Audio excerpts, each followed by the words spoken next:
తీస్తా, నాలో ఉన్న క్రియేటివిటీ మొత్తం బయటికి తీస్తా, నా తడాకా చూపిస్తా. స్టార్ట్ చేద్దాం. వస్తున్నాడు అబ్బాయి, వస్తున్నాడు. It's laughing time.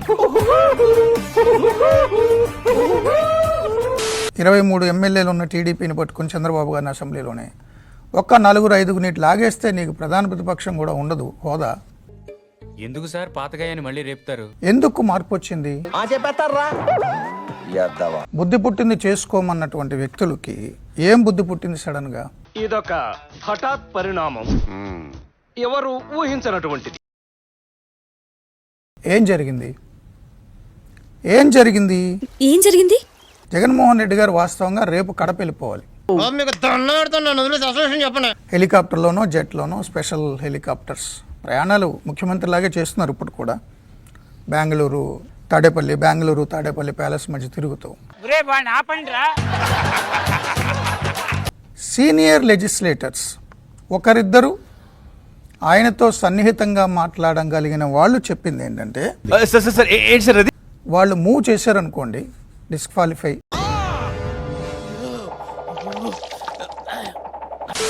అనేది 60 రోజులు కంటిన్యూస్గా అటెండ్ అవ్వకపోతే, ఇప్పటికే 17 రోజులు ఎంతో అటెండ్ కాలేదు మనం వరుసగా. సో దాని విషయంలో కనుక వాళ్ళు ముందుకు వెళితే ఆ డిబేటే చాలా ప్రమాదం. ఏం చేయాలో ముందు డిసైడ్ చేసుకో.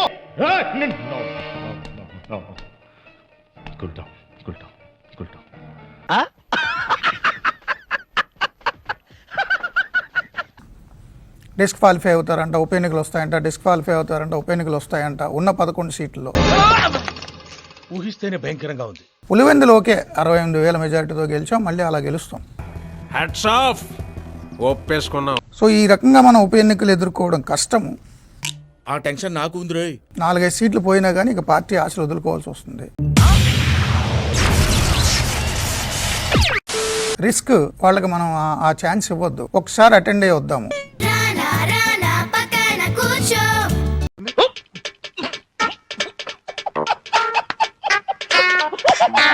సో గవర్నర్ ప్రసంగానికైనా అటెండ్ అయ్యి వస్తే బెస్ట్ ఏమో. మొత్తం సమావేశాలకు వెళ్ళక్కర్లేదు అన్న నేపథ్యంలో రేపు ఒక్కరోజు అటెండ్ అయ్యి మిర్చి మార్కెట్ యార్డుకు వెళ్లినందుకు అక్రమ కేసులు పెడుతున్నారని మండిపడ్డారు మాజీ మంత్రి అంబటి రాంబాబు. 7 సార్లు వెధవ, ఆ వెధవ పొట్టేసుకొని తప్పాల మొహం వాడు. రైతుల కోసం ఎన్ని కేసులు పెట్టినా సిద్ధంగా ఉన్నామన్నారు. మా మీద కేసులు పెట్టారు. We don't care that. Uncle, మీ ఫ్యూచర్ మీకు అర్థం అవ్వట్లేదు అంకుల్. కక్ష సాధింపు చర్యల్లో భాగంగా ఎటువంటి నోటీస్ ఇవ్వకుండా సెక్యూరిటీ తొలగించారని మండిపడ్డారు. అబ్బా చెప్పుండ్రా అంటే చెప్తారు గింత పొడు. ఆశీర్వదించండి మాయా. వైఎస్ జగన్ కు భద్రత కల్పించలేకపోవటం అత్యంత దుర్మార్గం అన్నారు. జగన్మోహన్ రెడ్డి గారికి ఇచ్చినటువంటి సెక్యూరిటీని విత్డ్రా చేశారు ఆ రోజున. రైతుల కోసం కేసులు పెట్టించుకోవడానికి వైఎస్ఆర్ కాంగ్రెస్ పార్టీ సిద్ధంగా ఉంది. ఈ మాత్రం హింట్ ఇస్తే చాలు, చెలరేగిపోతారు అంతే. ఎప్పుడు లేదు చరిత్రలో, బహుశా భారతదేశ హిస్టరీలో లేదు. నేషనల్ లెవెల్లో కాదు, స్టేట్ లెవెల్లో ఏడు. ఒక మాజీ ముఖ్యమంత్రికి ఉన్నటువంటి సెక్యూరిటీని 12 hours విత్డ్రా చేసుకోవడం వితౌట్ నోటీస్.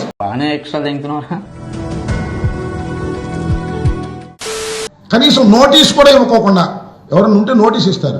నోటీస్ ఇచ్చి మీరు వెళ్ళొద్దు అంటారు. ఎన్నికల కోడ్ అమల్లో ఉందండి, రావద్దని డిపార్ట్మెంట్ మొత్తం చెప్తే కూడా వినకుండా నేను రావాల్సిందేనని చెప్పి జనాన్ని ఉద్ధరించడానికి వచ్చినట్టుగా వచ్చాడు. ఎదవ బావాడు చెప్తే వించావుడు. లేదు వెళ్తే మేము ఇవ్వలేమంటారు. అలాంటి డిస్కషన్ మాకు ఇస్తారు. వితౌట్ నోటీస్ సెక్యూరిటీ విత్డ్రా చేసుకున్నారు. అయిందా? బాగైందా? ప్రతిదానికి ఓవర్ ఎక్స్ప్రెషన్. దుర్మార్గం, కక్ష సాధింపు చర్యల్లో భాగంగా ఇవాళ ఈ కార్యక్రమాన్ని అంతా కూడా చంద్రబాబు నాయుడు గారి ప్రభుత్వం నిర్వహిస్తా ఉన్నది. అక్కడ చేసేది ఏం లేదండి, ఒక 500 మంది కూలి వాళ్ళని పెట్టుకొని అతను షోయింగ్ చేయడానికి వచ్చాడు, జనాన్ని ఉద్ధరించడానికి రాలేదు.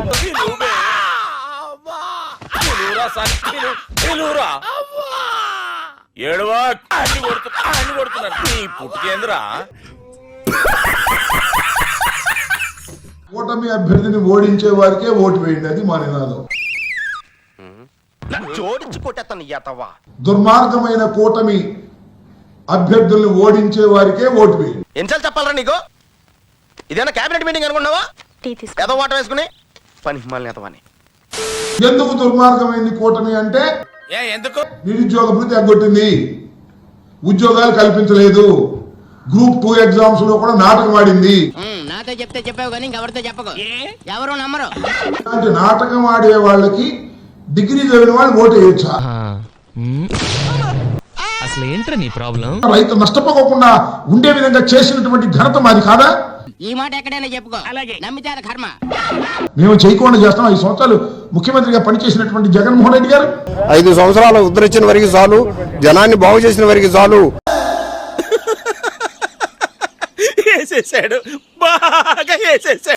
రైతుల పక్షాన నిలబడి రైతులకు మద్దతు ధర కల్పించే విధంగా అన్ని చర్యలు తీసుకున్నాం. ఈ రకంగా డబ్బులతో జనాన్ని కొనుక్కొచ్చి కేకలు పెట్టించుకుంటే అది పదవులు రావు. అతను చేసిన అభివృద్ధి ఏందో తెలిసింది. అదేమంటే జగన్మోహన్ రెడ్డి గారు వెళ్ళి పలకరిస్తే మా మీద కేసులు. అట్లుంటది మనతోని. ఏదైనా ఎలక్షన్ నోటిఫికేషన్ అడ్డం ఉందంటే అధికారులు పలకవచ్చు కదా, అధికారులు వెళ్ళి అక్కడ వాస్తవాలు తెలుసుకోవచ్చు కదా, అది తెలుసుకోరు. మేమే తెలుసుకుంటే మా మీద కేసులు పెట్టే కార్యక్రమం. అయ్యయ్యో సానుభూతి వద్దురా.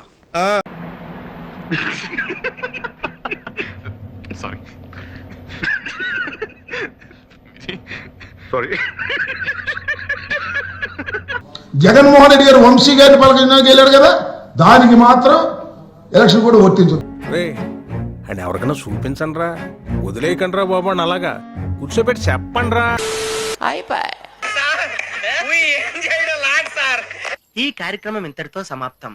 రేపు ఇదే అలవాసులపై మళ్ళీ కలుసుకుందాం. అంతవరకు సెలవా మరి. నా ఛానల్ పేరు గుర్తుందిగా, ప్లీజ్ లైక్, షేర్, సబ్స్క్రైబ్.